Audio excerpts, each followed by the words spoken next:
La ilaha illallah wa asyhadu anna Muhammadan abduhu wa rasuluhu la nabiyya ba'da. Allahumma salli ala Muhammad wa ala alihi wa sahbihi wa man tabi'ahum bi ihsanin ila yaumiddin, amma ba'du. Kita bersyukur kepada Allah atas segala nikmat yang diberikan oleh Allah kepada kita semua, terutama sampai pada pagi hari ini kita masih diberikan kekuatan iman dan Islam. Kita masih diberikan kesehatan, kita masih diberikan kesempatan, sehingga kita masih bisa melaksanakan kewajiban kita salat subuh berjamaah, yang mudah-mudahan diterima oleh Allah, dan mudah-mudahan kesempatan semacam ini senantiasa diberikan oleh Allah kepada kita semua sampai nanti kita menghadap kepada Allah yang tentunya dalam posisi husnul khatimah. Salawat salam tetap terlimpahkan kepada Rasulullah Muhammad SAW sebagai khatamil anbiya wal mursalin, penutup para nabi dan rasul, yang tidak ada nabi lagi sesudah Nabi Muhammad sallallahu alaihi wasallam. Para jamaah yang dimuliakan oleh Allah, Abdullah bin Salam. Abdullah bin Salam ini adalah seorang ulama Yahudi dari Bani Qainuqa. Pas ketika Rasulullah Muhammad hijrah, ketika Nabi Muhammad hijrah dari Mekah ke Madinah, posisinya Abdullah bin Salam ini masih beragama Yahudi. Orang-orang Madinah, sahabat-sahabat yang ada di Madinah, menyambut kedatangan Rasulullah Muhammad SAW dengan luar biasa. Kalau di dalam riwayat itu sampai dikatakan orang-orang Madinah mengatakan qad qadima Rasulullah, qad qadima Rasulullah, qad qadima Rasulullah SAW. Nabi telah datang, Nabi telah datang, Nabi telah datang, begitu. Dan kemudian masyarakat Madinah ini mengerumuni Nabi, mengerumuni Nabi. Dan di situ Abdullah bin Salam ini penasaran. Yo posisi sakjane Muhammad itu kata Abdullah bin Salam. Penasaran betul bagaimana wajahnya Nabi Muhammad SAW, yang akhirnya kemudian Abdullah bin Salam ini ikut berkerumun mengerumuni Nabi Muhammad SAW, pengen tahu bagaimana Nabi Muhammad SAW. Dan kemudian Abdullah bin Salam bilang, setelah jelas qad bayantu wajhahu araftu anna wajhahu laisa bi wajhin kadzabin. Sungguh aku telah tahu, sungguh aku telah tahu wajahnya Muhammad sallallahu alaihi wasallam. Setelah Abdullah bin Salam itu tahu melihat wajahnya Nabi Muhammad sallallahu alaihi wasallam, Abdullah bin Salam bilang, araftu anna wajhahu laisa biwajhin kadzabin. Saya ngerti, saya tahu bahwa wajahnya Muhammad itu bukan wajah pendusta. Ini pengakuan yang jujur dari seorang ulama Yahudi ketika baru pertama kali melihat Rasulullah Muhammad sallallahu alaihi wasallam. Dan kemudian Abdullah bin Salam mengatakan lagi, wa awwalu ma sami'tu min kalamihi. Dan awal pertama yang aku dengar dari ucapannya Muhammad Rasulullah itu adalah ya ayyuhan nas ufsus salam wa at'imut ta'am wasilul arham wa sallu bil laili wan nasu niyam tadkhulu al jannata bis salam. Itu awal pertama yang didengar oleh Abdullah bin Salam yang masih beragama Yahudi, yang nantinya Abdullah bin Salam ini masuk Islam ya setelah ada dialog dengan Rasulullah Muhammad SAW. Pada kesempatan yang sangat singkat dan penuh berkah ini, sabdanya Nabi yang pertama kali didengar oleh Abdullah bin Salam ini akan kita bahas. Ada 4 hal yang disampaikan oleh Rasulullah Muhammad SAW tadi. Yang pertama adalah ufsus salam ya, sebarkan salam. Sebarkan salam. Kalau di dalam riwayat yang lain itu ada kalimat antaqra'a as-salama ala man arafta wa man lam ta'rif. Engkau itu mengucapkan salam kepada orang yang engkau kenal, wa man lam ta'rif, dan orang yang tidak kamu kenal. Poin yang pertama ini apa sudah kita amalkan? Kita mengucapkan salam, kita menyebarkan salam kepada sesama muslim. Dan kalau Abdul Wahid ibni Salam ibni Al-Bali di dalam kitabnya itu Sahih Adabil Islamiyah mengucapkan salam itu kan ada adab-adabnya. Ada adab-adabnya. Di antara yang paling saya ingat itu, di antara adabnya mengucapkan salam itu dengan senyum dan muka yang cerah. Apa kata Rasulullah yang dicatat oleh Abdul Wahid dalam kitab beliau? Tabassumuka li akhika laka shadaqatun. Senyum Anda kepada saudara Anda itu bagi Anda adalah merupakan sedekah. Dan juga di dalam riwayat yang lain, wala tahtaqiranna minal ma'rufi syai'an walau antal qa'aqaka biwajhin talqin. Jangan sekali-kali meremehkan kebaikan sekecil apapun meskipun Anda ketemu dengan saudara Anda biwajhin talqin, dengan wajah yang berseri-seri dan ceria. Kita sesama muslim itu dianjurkan untuk menebarkan salam. Dan itu sifatnya umum, mutlak, tidak ada taksis, tidak ada muqayyad. Jangan sampai hanya gara-gara perbedaan ormas kita kemudian tidak mau mengucapkan salam. Jangan hanya gara-gara beda kelompok kita tidak mau menjawab salam. Dan kita pun juga mengucapkan salam dengan tulus, bukan abang-abangi lambe. Karena memang konteksnya kita sesama muslim itu innamal mu'minuna ikhwatun. Ya, sesungguhnya orang-orang mukmin itu bersaudara. Ndak ono dalile wong Muhammadiyah iku gak oleh ngucapni salam nang NU gak enek. Ada dah? Ndak ada. Ndak ada dalilnya orang NU itu tidak boleh mengucapkan salam ke orang Muhammadiyah, itu ndak ada.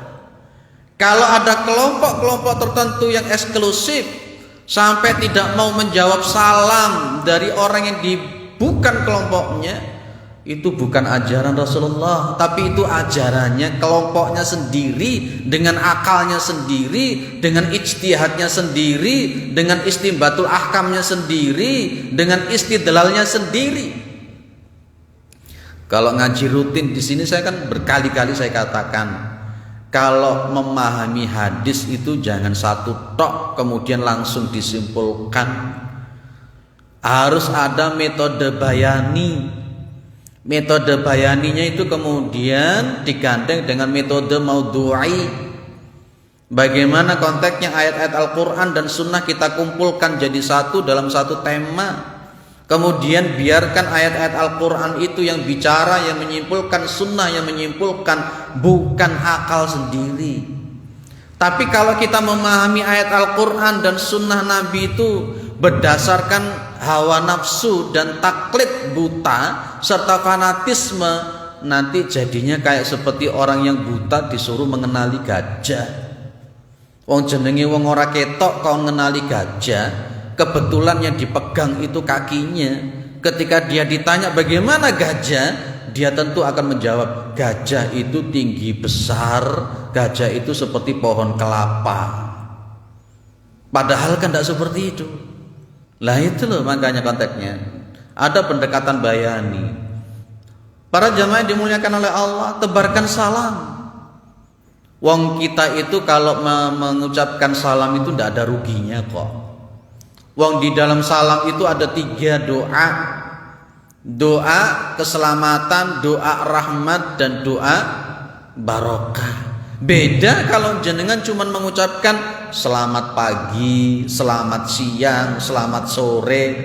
Selamat yo mek pagi tok. Ketika jenengan mengucapkan selamat pagi, jenengan tidak peduli sudah nanti siang dia selamat atau tidak ngerti. Jangan diganti ucapan salam itu dengan selamat pagi. Senyum kita kepada saudara kita, ucapkan salam kepada saudara kita dengan wajah yang berseri-seri. Innamal mu'minuna ikhwatun fa aslihu baina akhawaikum. Justru dengan menebarkan salam yang semacam ini loh, fa insyaallah mudah-mudahan persatuan itu semakin bisa kita raih. Wa'tasimu bihablillahi jami'a wa la tafarraqu. Itu poin yang pertama yang dikatakan oleh Rasulullah, ubsus salam. Nanti setelah kajian semacam ini, fa insyaallah yang ikut ngaji di sini nanti jadi ceria, jadi tersenyum, mengucapkan salam, senyum. Masya Allah, itulah ajaran Rasulullah Muhammad sallallahu alaihi wasallam. Orang metutut.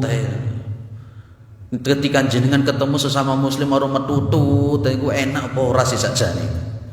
Saya kalau ketemu orang Islam yang metutut sama saya itu ora enak.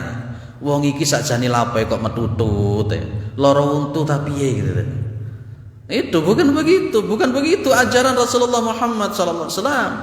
Maka pada konteksnya kemudian kan la yahillu li muslimin ayahjura aqahu fawqa thalathati ayyam. Tidak halal hukumnya mentahjir, mendiamkan saudaranya ketika tidak ada permasalahan apapun, fawqa thalathati ayyam, di atas tiga hari. Dan di situ Abdul Wahid Ibni Salam Al-Bali menyebut di antara adab salam itu di samping senyum muka ceria juga ada istilah musafahah. Musafahah itu salaman, jabat tangan. Di situ Rasulullah memberikan motivasi dengan ketulusan 2 orang itu berjabat tangan, maka dosa daripada 2 orang yang berjabat tangan ini dosanya dirontokkan oleh Allah Subhanahu wa ta'ala. Lalu kita sekarang jabat tangan sesama muslimnya saiki malih wedi kena apa Pak? Ya.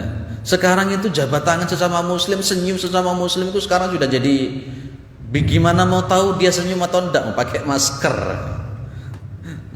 mau jabat tangan takut ini takut itu, masya Allah. Akhirnya begitu. Jadi sunnah Nabi pelan namun pasti terhapus. Baik, itu yang pertama. Yang kedua kata Nabi, wa at'imut ta'am, berilah makan. Berikan makan kepada orang-orang yang memang kelaparan, yang membutuhkan makan. Inilah esensinya puasa, itu letaknya di sini.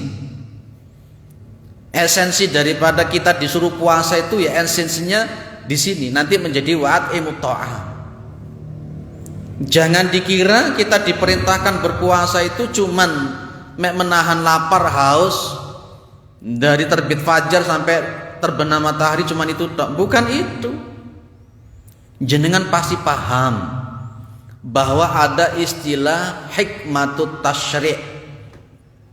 Ada istilah hikmatut tasyri'. Ada istilahnya maqasidus syar'iyyah. Setiap hukum-hukum yang ada di dalam Al-Quran maupun di dalam sunnah Rasulullah SAW itu pasti ada hikmatut tasyri'nya.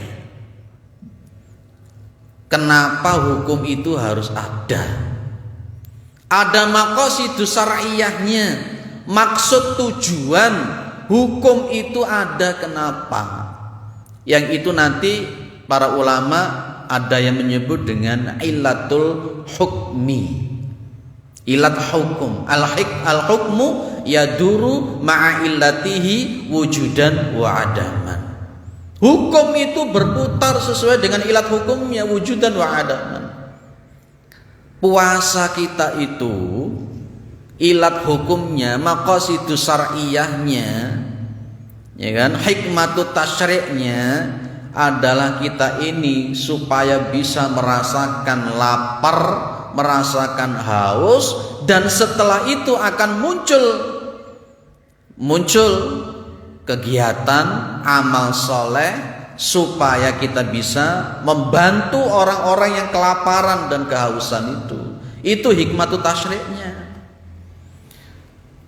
Kalau keluar dari bulan Ramadan kok tambah mewedit, keluar dari bulan Ramadan kok tambah pewelit, itu berarti hikmatut tasyri', perintah dari puasa Ramadan itu belum kita dapatkan. Kita ini pas ketika berpuasa itu Masya Allah, lek buka ya macam-macam lauk pauknya. Pernahkah kita berpikir ada saudara-saudara kita pada waktu ini memang mereka betul-betul tidak bisa makan, sementara kita meskipun puasa Ramadan makanan kita masih istimewa, soto, sate, rawon, pecel, macam-macam. Sementara saudara-saudara kita sampai berhari-hari itu Masya Allah makan cuma nasi putih, kadang-kala makan satu hari cuma satu kali. Itu maqasidu syar'iyahnya. Maka betul Nabi mengucapkan wa'atimut ta'am, berikan makanan kepada orang yang kelaparan.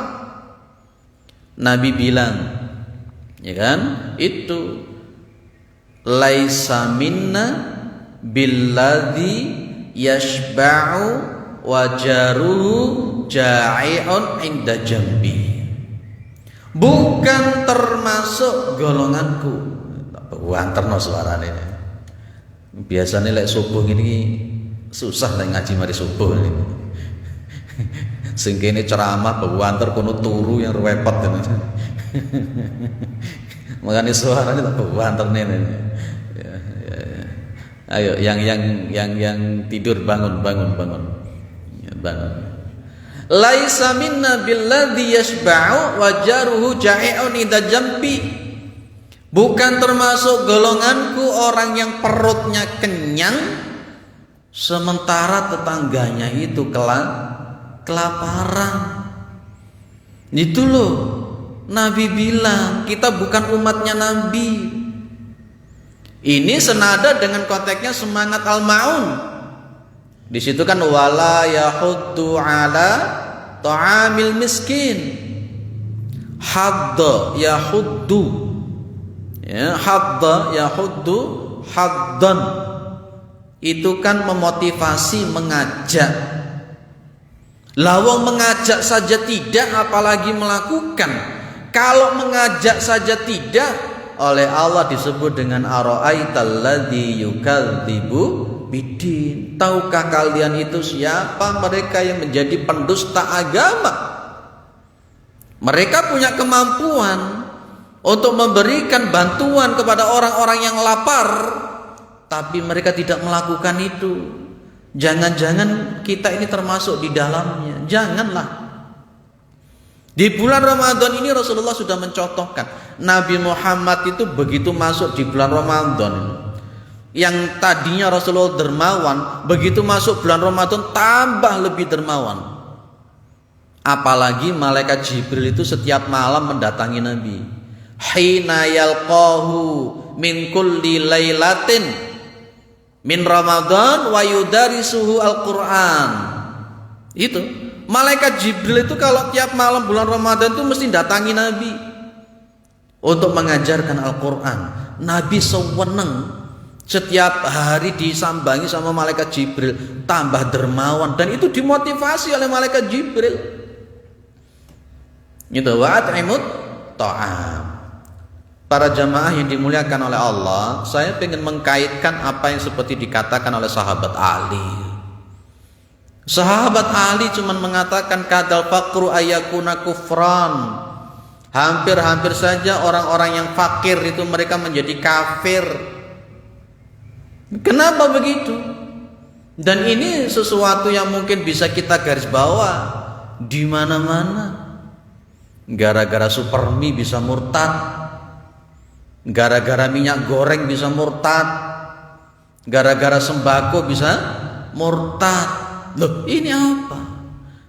Kadangkala kita itu cuma bisa mencaci maki, wah iku imani lemah, imannya ndak kuat, mosok goro-goro supermi tadi metu teko Islam.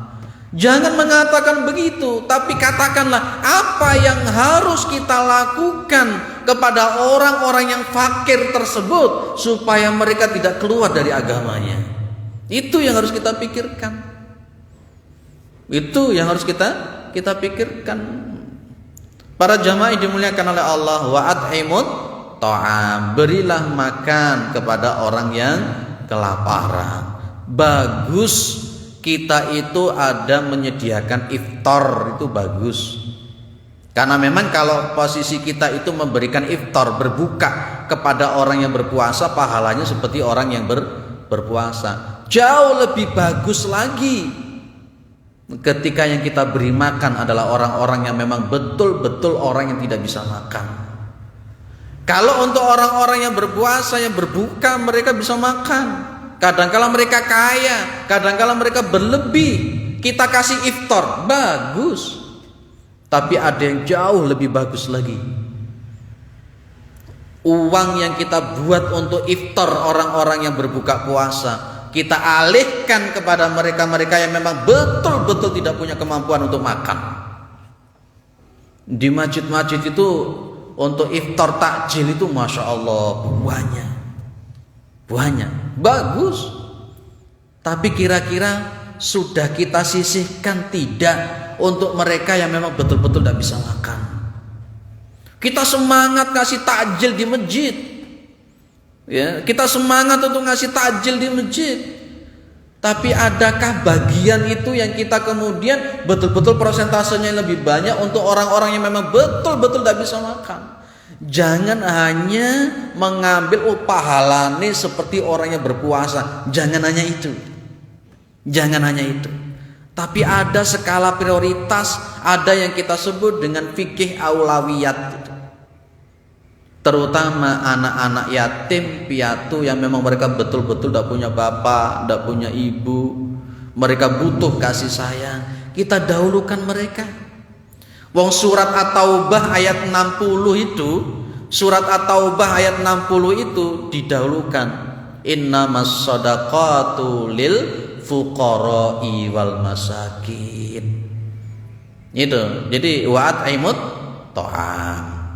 Kemudian yang ketiga kata Rasulullah, wasilul arham, dan sambunglah hubungan silaturrahim. Ini poin nomor 3. Perintahnya Nabi ketika baru datang ke Madinah ketika hijrah. Wasilul arham itu hubungkan silaturrahim.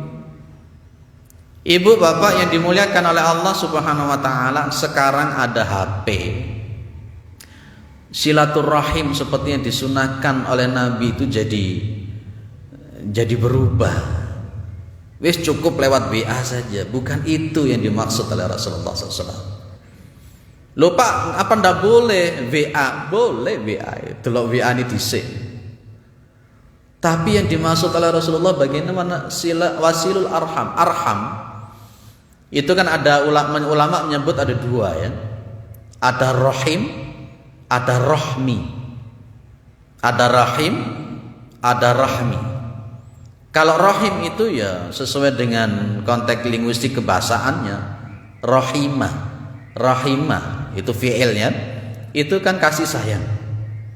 Sementara rahmun itu kan rahim. Dua-duanya kita pakai, walaupun di dalam hadis-hadis Nabi Rasulullah sering menyebut silaturrahim. Berarti menyambung kasih sayang kepada sesama muslim dan menyambung kepada sesama muslim seolah-olah memang kita itu saudara kandung. Itulah yang konteksnya kemudian akan menjadi wa'tasimu bihablillahi jami'a wa la tafarraqu. Menyambung hubungan silaturahim. Jenengan saya beritahu amalan yang paling gampang masukkan ke surga orang. Tapi iki jari wong-wong wangil. Jari wong-wong wangil. Apa itu? Begini, ada orang datang kepada Nabi Muhammad SAW bertanya tentang amalan yang paling baik dan itu memudahkan menuju surganya Allah. Nabi cuma bilang begini, wa ausil man qata'aka wa'fu amman zalamaka, kemudian wa'ti amman haramaka. Iki wangel iki. Tapi insyaallah kalau kita mendapatkan hidayah petunjuk dari Allah gampang. Apa itu? Wa ausil man qata'aka, sambung hubungan silaturahim dengan orang yang memutuskan. Wah, iki kita nyapa mereka ndak mau nyapa, iki angel. Kita ngunjungi mereka sementara mereka tidak mau mengunjungi kita. Kita berbuat baik kepada mereka sementara mereka berbuat jahat kepada kita. Iki wangel model ini. Tapi justru inilah yang oleh Rasulullah disebut sebagai pintu masuk surga yang paling luar biasa. Jadi menyambung hubungan silaturahim dengan orang yang memutuskan hubungan silaturahim. Biasanya gini, lek awakmu gak nyopo, aku ya ora nyopo. Lho, iku biasanya ngono kuwi. Iya bener ya. Lek awakmu gak nang omahku, aku ya ora nang omahmu. Itu kebanyakan manusia itu begitu. Tapi Rasulullah menentang arus, wa ausil man qata'aka, sambung hubungan silaturahim dengan orang yang memutuskan silaturahim. Wah, iki angel dia. Yang kedua apa? Wa'fu amman dhalamaka, maafkan orang yang mendolimi Anda. Wah, iki ya angel. Nabi Muhammad sudah mencontohkan loh. Nabi Muhammad itu pas ketika sujud itu kepalanya dikasih tai unta. Wah, luar biasa. Begitu Fathu Makkah, penaklukan kota Makkah, mereka yang dolim kepada Nabi, sudah pergilah, tidak ada sanksi buat kalian. Luar biasa. Nabi Muhammad dilempari batu sampai mukanya berdarah. Yang melempari batu itu malah didoakan, Allahumma di qaumi fa innahum la ya'lamun. Kita benar memang didolimi orang, tapi doanya elek-elek. Kalau Nabi didolimi orang begitu, doanya bagus-bagus. Loh Pak, itu kan Nabi. Justru beliau Nabi itu menjadi panutan kita. Nabi Muhammad diludahi sama orang sampai 3 kali diludahi. Yang meludahi itu kemudian sakit. Beliau orang yang pertama yang menjenguk. Loh ini kan luar biasa. Itu kata Nabi. Jadi kanjeng Nabi ku mek orang ngomong tok kanjeng Nabi. Kanjeng Nabi itu sak omongane, sak perbuatannya itu betul-betul pas. Wa'fu amman dzalamaka, maafkan orang yang mendolimi Anda. Itu cirinya orang bertakwa itu. Yunfiquna fis sarra'i wadh-dharra'i wal kadhiminal ghaidha wal 'afina 'anil nas wallahu yuhibbul muhsinin. Walladzina idza fa'alu fahishatan aw dzalamu anfusahum dzakarullaha wastaghfaru lidzunubihim. Itu cirinya orang bertakwa. Semakin mudah memaafkan itu semakin kuat takwa orang itu.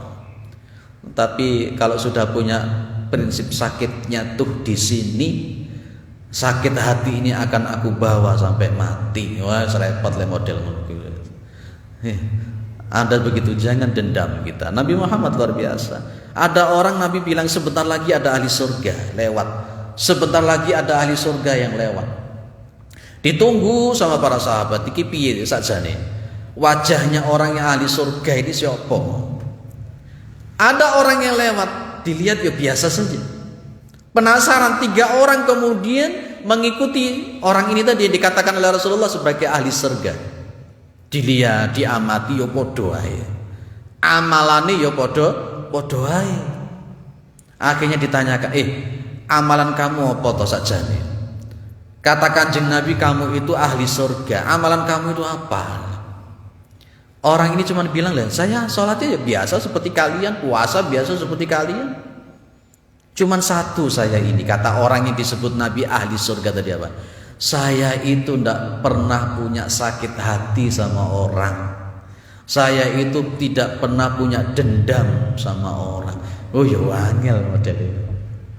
Awake dhewe iki gampang emosian, gampang loro atian, gampang janggetan, gampang dendaman, masya Allah. Wasilul arham, sambung hubungan silaturahim. Dan Nabi Muhammad SAW mengatakan, la yadkhulul jannata qati'un. Tidak akan masuk surga orang yang suka memutuskan hubungan silaturahim. Itu nanti ada kalimat dalam Al-Quran Al-Baqarah itu, kalau tidak salah ayat 27 itu kan, alladzina yanquduna ahdallah min ba'di mitsaqihi wa yaqta'una ma amarallahu bihi ayyusala. Di situ faulaika humul khasirun. Itu loh perintahnya Allah. Di situ poin yang ketiga. Jadi ayu sholat diperintahkan untuk menyambungkan sesuatu yang memang diperintahkan untuk menyambung. Apa itu? Silaturahim. Menyambung hubungan silaturahim yang paling bagus diantaranya mampu menjaga mulut, mampu menjaga perbuatan dari menyakiti muslim yang lain. Itu yang disebut oleh Rasulullah, al-muslimuna man salim al-muslimuna min lisanihi wa yadihi. Orang muslim yang benar itu adalah orang yang mampu menjaga mulutnya dan tangannya dari menyakiti orang lain. Kalau kita sering mengunjungi orang lain tapi lambene gak iso ditoto ya padha ae. Jenenge lambe turah itu ya. Meskipun kita sering berkunjung kepada orang, tapi perbuatan kita tidak bisa kita rem untuk mendolimi mereka, ya padha ae. Untuk menyambung silaturahim diantaranya itu tadi, menjaga lidah dan menjaga perbuatan supaya tidak menyakiti muslim yang lain. Ingat, akhlak yang tidak baik, mulut yang suka menyakiti orang, itu bisa menghabiskan amal ibadah. Kita ini kan kadang-kadang ini loh, aku itu ibadahnya wis wakeh, amalan baik saya sudah banyak, bahkan saya sudah hafal begini. Tapi kita lupa ada perbuatan kita itu yang bisa menghabiskan semua amalan ibadah kita. Sering saya sampaikan di sini kalau kajian rutin itu. Para sahabat bilang, inna fulana tatusalli billail wa tasumu bin nahar wa kana fi lisaniha syai'un tu'dhi jiranaha wa qala wa hiya finnar. Itu ya Rasulullah, ada seorang wanita, dia kalau malam hari dia tahajud, kalau siang hari dia puasa sunnah, tapi di mulutnya ada kata-kata kalimat yang suka mendolimi tetangganya, menyakiti tetangganya. Nabi cuma bilang apa? Wahia finnar, wanita tersebut ada di dalam neraka. Itu nanti pahalanya tahajud dia itu diambil diberikan kepada orang yang didolimi. Pahala puasa sunnahnya kan diambil diberikan kepada orang yang didolimi tadi. Habis. Itu namanya muflis. Wes, itu sudah poin 3 tadi. Ufsus salam wa at'imut ta'am, kemudian wasilul arham. Yang nomor 4 ini sampai jam piro ya. Sebentar lagi ya. Ya, nanti jam 6 saya ngisi di Khotijah. Yang nomor 4 itu adalah wasallu billail wan nasu niyam. Salatlah pada waktu malam. Salatlah pada waktu malam hari, di mana manusia-manusia itu sedang tidur. Ini kita sebut dengan salat lail atau salat tahajud. Ini luar biasa kalau kita mampu mengistiqomahkan sholat tahajud. Kalau 4 hal ini sudah bisa kita lakukan, menebarkan salam, memberikan makan kepada orang-orang yang membutuhkan makanan, suka menyambung hubungan silaturahim, mendawamkan sholat malam, maka kata Nabi apa? Tadkhulu al-jannata bisalam. Kalian akan masuk ke dalam surga dengan selamat. Jadi kalau jenengan pengen cepet masuk surga, lakukan 4 hal ini. Lakukan 4 hal ini. Ada jamaah kita di Batu sana, di Takwa Batu. Begitu saya ceramah model begini tentang masalah salam, sekarang begitu ketemu sama orang, wah Masya Allah, dia senyum, dia kemudian berjabat tangan, dia mengucapkan salam, Masya Allah. Berarti apa yang saya sampaikan itu benar-benar dia mampu terima. Luar biasa. Nanti kira-kira saya setelah turun dari mimbar, kemudian suatu saat ketemu sama saya atau ketemu dengan orang-orang yang lain itu, si tetap metutut atau tetap senyum dan mengucapkan salam. Mudah-mudahan ada yang didiskusikan, silahkan monggo.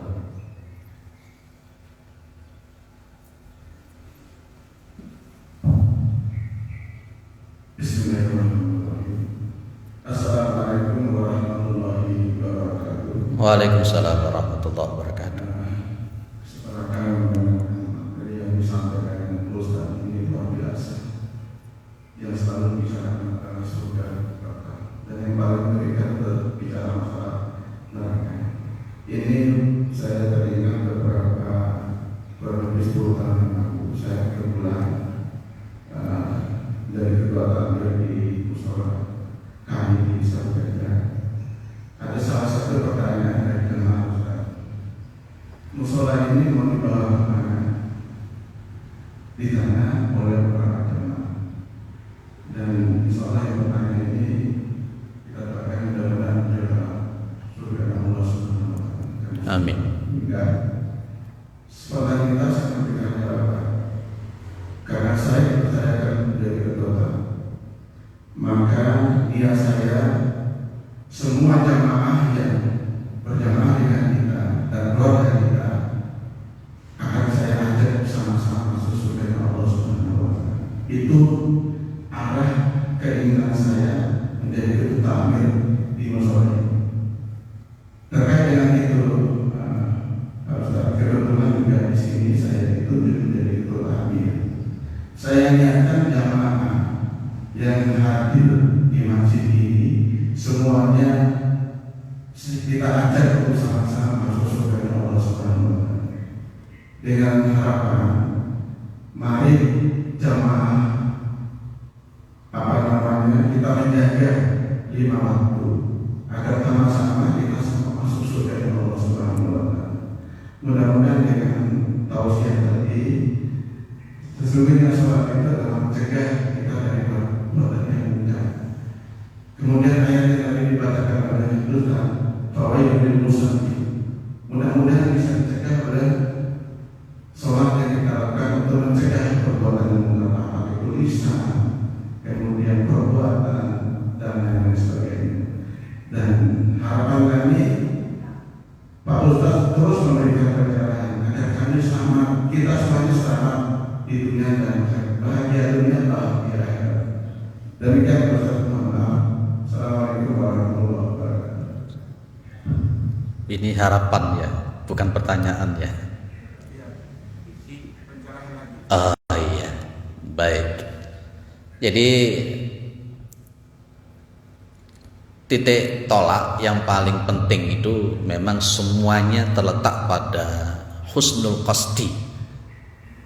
Jadi ada anugerah yang terindah, anugerah yang terindah yang diberikan oleh Allah Subhanahu wa Ta'ala itu setelah kita memeluk Islam. Ini sebenarnya adalah materi yang lain. Itu setelah kita memeluk Islam, ada anugerah yang terindah yang selalu ada di dalam diri kita, itu adalah sihatul fahmi wa husnul qasdi. Ini paling penting. jenengan yang menjadi takmir itu harus mengajak para jamaah kedua hal ini. Begini Pak, tidak semua orang Islam itu sihatul fahmi. Apa sihatul fahmi itu? Sihatul fahmi itu pemahaman yang benar. Tidak semua orang Islam itu punya pemahaman yang benar di dalam berislam. Insya Allah 4 hal yang saya sampaikan tadi itu termasuk bagian daripada sihatul fahmi. Maka tugasnya takmir dan pengurus itu adalah mengajak para jamaah supaya ingin mendapatkan surga. Begini, orang yang pemahamannya tidak benar kira-kira bisa masuk surga atau tidak? Orang yang pemahamannya tidak benar kira-kira bisa masuk surga atau tidak?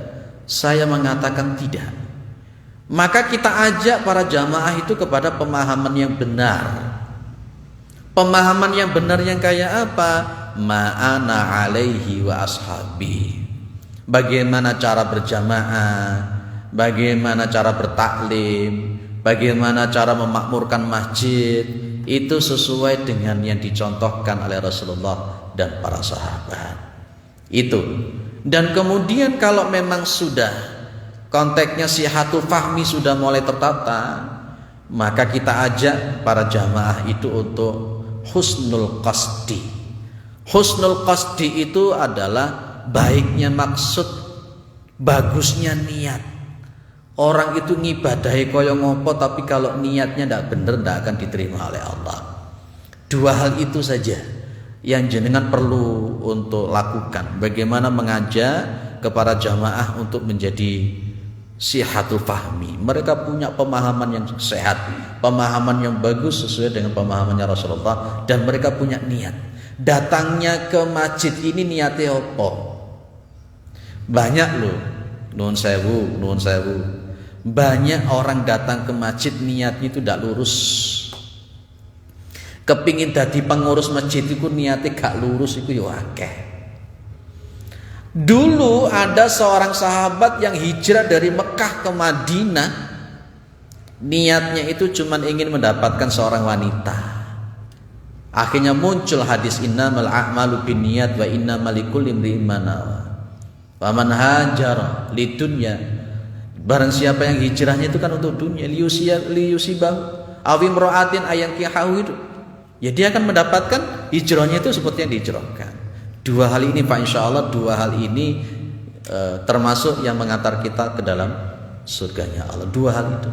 Maka berulang-ulang, saya itu berulang-ulang di sini kalau kajian rutin, datangkan pemateri-pemateri yang mampu ngemong dan mencerahkan. Bukan malah pemateri-pemateri yang malah justru membuat perpecahan. Berikan itu. Maka dulu saya bilang pemateri itu adalah pemateri yang punya kompetensi. Di samping dia juga punya akhlak. Bagaimana kita kemudian mendapatkan seorang pemateri yang tidak punya akhlak? Itu jadi 2 hal ini. Maka mudah-mudahan kita semua di sini tidak hanya takmir saja. Kita semua yang ada di sini itu punya pemahaman yang benar dan juga punya niat yang benar. Kita datang ke Masjid Ahmad Yani ki opo niate itu kan. Lek niate mau gawe kisruh tok, aduh nauzubillah min dzalik. Kalau niatnya ke sini cuma cari materi, aduh nauzubillah min dzalik. Kalau niatnya ke sini cuma ini, cuma itu, nauzubillah min dzalik. Semuanya harus wa ma umiru illa liya'budullaha mukhlishina lahuddin hunafa'a wa yuqimus salata wa yu'tuz zakata wa dzalika dinul qayyim. Itu saya kira 2 hal yang mungkin perlu jenengan atau kita semua yang ada di sini untuk memakmurkan masjid kita ini. Semakin lurus kita niatnya itu akan semakin ditolong oleh Allah Subhanahu wa taala. Ada seseorang itu kan di sebuah masyarakat. Masyarakatnya itu menyembah pohon. Dia langsung niat jihadnya kuat. Langsung itu dia datang ke pohon tersebut. Ini kisah Israiliyat. kisah Israiliyat. Kalau kisah Israiliyat itu fala tusaddiquhu wa la tukadzibuhu, tapi ini disabdakan oleh Rasulullah Muhammad SAW. Sebelum menebang pohon itu tadi, wah, dia itu bertemu dengan setan yang berbentuk manusia. Gelut, menang dia. Gelut, menang. Pohon bisa dipotong. Suatu hari lagi, dia ini butuh sesuatu. Dan pas ketika kemudian masyarakat kembali untuk mengkultuskan sebuah pohon itu, dan orang itu mengadu kepada ada orang yang mengadu kepada dirinya, di situ begini, nanti dikasih imbalan. Untuk memotong pohonnya itu dikasih imbalan. Akhirnya dia kuat untuk mau memotong pohon itu dengan niatan supaya mendapatkan imbalan. Dia tidak sanggup untuk memotong pohon itu, kalah dia bertarung dengan setan. Dia bertanya, kenapa kamu kok gak bisa saya kalahkan? Yang kemarin kamu bisa saya kalahkan, sekarang tidak bisa saya kalahkan. Setannya cuma bilang, kamu itu niatnya bukan karena Allah, kamu itu niatnya kan karena dapat uang, dapat imbalan. Akhirnya oleh Allah dilepaskan. Itulah orang yang melakukan niat yang tidak benar, Allah juga tidak akan menengok di situ. Supaya masjid kita selalu makmur, maka pemahaman yang benar serta niat yang tulus karena Allah itu yang harus kita lakukan. Insyaallah. Cukup? Alhamdulillah. Sudah masuk surat? Sudah. Mudah-mudahan apa yang saya sampaikan bisa bermanfaat dan bisa kita laksanakan. Pak, insya Allah sesuai dengan kultum saya tadi itu, nanti jamaah Ahmad Yani itu orang-orangnya supel-supel, orangnya ramah-ramah, orang metutut. Terimalah tamu-tamu Allah yang datang ke sini dengan senyum yang baik, dengan wajah yang ceria. Mereka datang ke sini bawa mobil, bawa sepeda, bawa becak, bawa apa.